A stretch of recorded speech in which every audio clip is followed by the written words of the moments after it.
Esta Constitución entró en vigencia en octubre de 1925 y rigió hasta 1973, cuando se produce el golpe militar.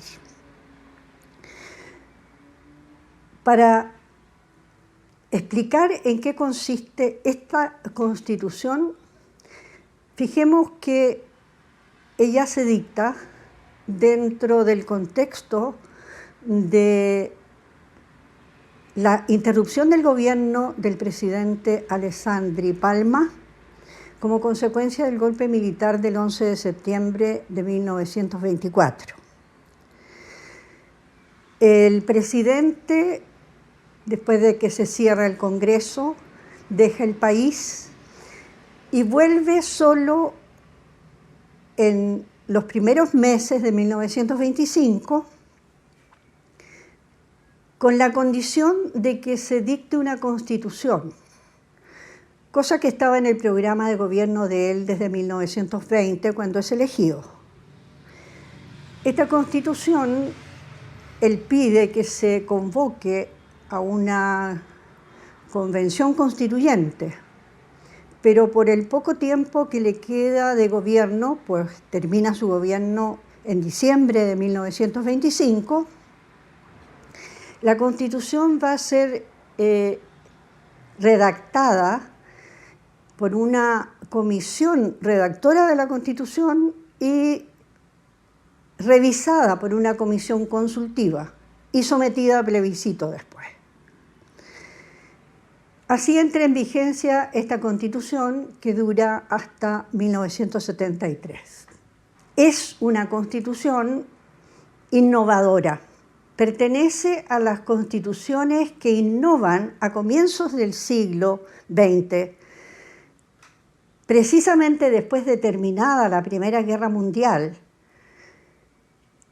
Se aparecen una serie de constituciones sociales encabezadas por la Constitución alemana de Weimar,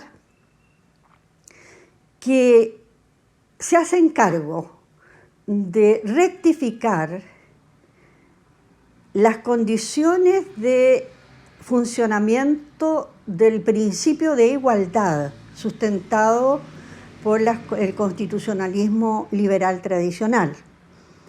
De ese modo, el Estado de este tipo de constitución asume nuevos fines, que no eran aquellos tradicionales encargados al Estado constitucional del siglo XIX.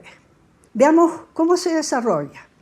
Primero tenemos que tener en consideración que se desarrolla en condiciones bastante difíciles. El siglo XX es un siglo bastante difícil.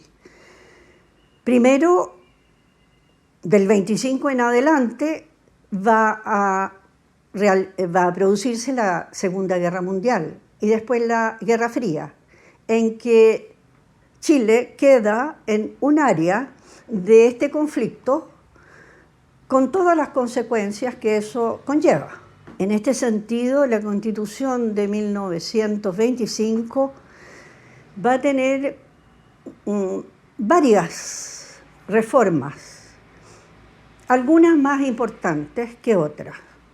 Hay reformas importantes como la introducción del Tribunal Constitucional en 1970 o anteriormente en 1943 el establecimiento de la Contraloría General de la República como a nivel constitucional. Era legal, estaba a nivel legal. Las mayores reformas de la Constitución, las más importantes, tienen que ver con el derecho de propiedad y la función social de la propiedad.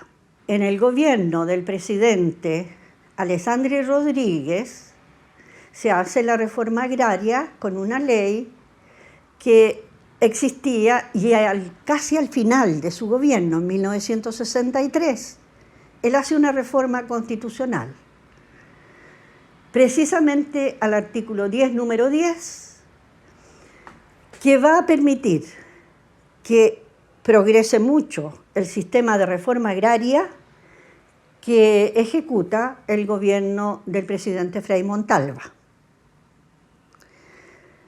La otra reforma al artículo 10, número 10, se va a producir en el gobierno del presidente Allende, cuando se hace la nacionalización de la gran minería del cobre y cuando se nacionalizan los recursos naturales más importantes. Estas reformas tienen que ver con ese concepto de Estado que debe procurar que la riqueza que pertenece a la nación cumpla la función de un reparto equilibrado de ella en función del ejercicio por igual de los derechos fundamentales.